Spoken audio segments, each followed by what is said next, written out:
When I ask people when you would like to retire, most people say 65, maybe 67.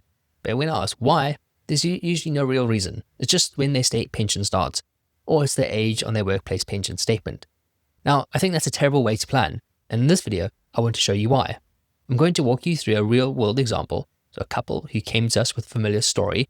We'll call them George and Sarah. And they had worked hard, saved up over the years, and built up around £700,000 in pensions. But like a lot of people, they didn't have a plan. They just assumed they'll continue working until age 65 and then just figure it out. But once we dug a bit deeper, they realized something quite powerful. They could actually retire much earlier than they thought. And the same might be true for you. So let's dive in. So George is 59, Sarah is 58. They've got 3 kids, all grown up and financially independent. Between them, they're earning a good income. George brings in around £70,000 a year, and Sarah brings in around £45,000 a year. They've been pretty diligent over the years and built up pensions with various providers. Names you'll probably recognize, so Aviva, Phoenix Life, Reassure, Fidelity, the usual suspects, but in total around £700,000 in pensions. And it's pretty common in the UK to end up with a mix of pensions from different providers. But the issue is they're all doing slightly different things. They all have different charges, different funds, different risk levels, some aggressive, some cautious, and some don't even offer flexible income or proper death benefits. So straight away, we have a bit of a mess. Moving on to the other assets, they own their own home, a 5-bedroom property worth about £600,000. They've got no plans to downsize and they have no mortgage to worry about. They're spending around £4,500 a month. That breaks down as £2,000 on the essentials and £2,500 on lifestyle stuff. So holidays, meals out, hobbies.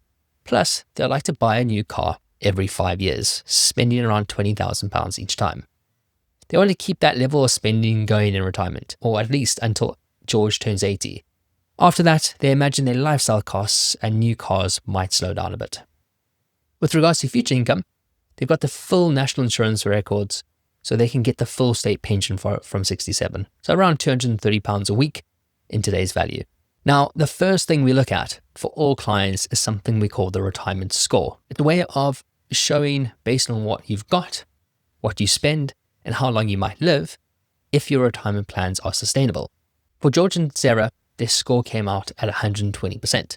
That means that even if they kept working until age 65, they'll likely have enough money to last them through to age 95, so 30-year retirement.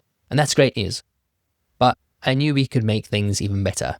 Not just the numbers, but how their retirement felt. So more organized, more flexible, and less stressful. One of the first things most retirees tell me is they want simplicity. They want to be able to see what they've got, keep an eye on how their pensions are performing, and know that if they need to take money out, they can quickly and easily. This is where pension consolidation can make a real difference. And as part of the financial planning process we take clients through, we contact each pension provider and gather detailed information. So the charges, investment options, retirement flexibility, and death benefits, and any other restrictions. Let me give you a real life example. We recently received a letter from Standard Life for a client. The pension didn't offer a drawdown. Instead, it had to be transferred away, either to another product within Standard Life's range, or to a completely different platform. Another pension we reviewed stated quite clearly that it wasn't designed to continue after age 75. So what then? Are you forced to close it or cash it in? And this is something not ideal when you're planning for a retirement that could last over 30 years. This is why consolidation matters, bringing pensions together onto one modern flexible platform. We can potentially reduce ongoing charges, give clients full access to flexible drawdown and tax-free cash, improve investment choice, make the admin much easier, as well as simplify the tracking and overall performance. It also means we can apply a consistent investment strategy across the whole pension pot, which we'll talk about a bit later. So for George and Sarah, that's exactly what we're going to do. We're going to consolidate their pensions onto one efficient platform that gives them the control and flexibility they need throughout retirement. By doing that, we've been able to reduce their costs, and as a result, their retirement score has increased by 8%, which is now sitting at 128%. Just to be clear, because they're still working, we're not consolidating their current workplace pensions. We're leaving those open so they can keep receiving employer contributions. But most of the pensions are being transferred and streamlined. And all of this gives him a clearer picture, more flexibility, and ultimately greater peace of mind heading into retirement. Now that everything was under one roof, we looked at the investments themselves. Before, each pension had its own strategy. One was in a lifestyle fund, which automatically gets more cautious as you approach a certain age. Others were in random default funds from old employers. None of it really reflected George and Sarah's goals or how much risk they were comfortable taking. So we worked through our process. We identified what's their attitude to risk. How much investment experience do they have? Can they afford to take risk?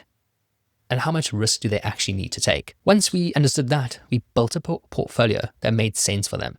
It's diversified across equities and bonds, aiming for steady long-term growth. And this has a significant increase in their retirement score to 146%. Now, even though they were close to retirement, they were still earning more than they spent. So we made use of that extra income. We set up the personal pensions and started making contributions. That meant basic rate tax relief added automatically, high rate relief available through their tax return, tax-free growth on the investments, and a boost to their future retirement income. We could actually see the impact of this on their total taxes chart. It brought down their lifetime tax bill and increased their wealth at retirement. And once again, their retirement score climbed, now sitting at over 150%. The next step was looking at taxes in more detail. So managing taxes in retirement is one of the most overlooked areas, but it's one of the most powerful. We helped them build a withdrawal plan that made the most of their personal allowances, kept them out of high rate tax brackets where possible, and recommended how they should access their pensions. So little details like that make a big difference over time. Again, we saw the result in the retirement score, an increase of over 3%. At this point, George and Sarah were feeling much more confident. So I asked the question, you're in such good shape, why wait until age 65? We ran the numbers and found they could retire at 63 and still be in a strong position. So 2 extra years of retirement. And when you think about it, that's a big chunk of time. Time for travel, grandkids, new hobbies, or just enjoying life without the daily grind. Yes, retiring earlier lowered their retirement score a bit, but it was still comfortably over 100%. And we baked in enough flexibility to keep things on track. Now, it's one thing to say you can retire earlier than expected, but it's another thing to test that plan, to really put it under pressure and ask, what happens if things don't go perfectly? So that's what I want to show you next, a few what-if scenarios. So let's say George and Sarah retire, and then the very next year, the markets drop by 30%. It's very unlucky timing, but not impossible. And when we run that through their plan, their retirement score drops from 121% to 106%. Still above 100%, still sustainable, but here's the key. We've already built in strategies to manage this kind of thing. We've spread their investments across a diversified mix of equities and fixed income, so they're not overexposed to any part of the market. And if things do take a dip, we've agreed a few reactive options too, like reducing their discretionary spending for a while, or pushing back the next car purchase by a year or two. The important bit is that we're not caught off guard, and we've planned for it. Next, let's imagine inflation is 0.5% higher than expected. So every single year of their retirement, that slowly chips away the real value of their income and savings. But again, the plan holds up. We've designed their investments to keep pace with inflation over time. And if needed, we can adjust their income strategy to stay on track. So while higher inflation does have an impact, it's something we've accounted for. Lastly, what if George and Sarah live a full 10 years longer than expected? Say they live to age 105 instead of 95. Now, I know that sounds extreme, but we're all living longer these days, and I've seen more and more people getting into their 90s and beyond. So we've modeled that too. And while their retirement score does drop a little, the plan still works, because we've given it the room to flex if needed. This is exactly why we do these types of stress testing. Not to scare George and Sarah, but to show them just how robust their retirement plan can be when it's been built properly. So back to the original question, can George and Sarah retire? Absolutely. And not just at 65, but 2 years earlier. And that's what I want you to take away from this. Retirement isn't about reaching a number, it's about knowing how much is enough and building a plan that works for you. If you're in a similar position, around your late 50s, nearing retirement, unsure whether you've got enough, now's the time to find out. Because the earlier you plan, the more options you have, and sometimes the biggest surprise is discovering You've already done the hard work. You just need someone to bring it all together. Thanks for watching, and if this does sound like you, feel free to get in touch. See you in the next video.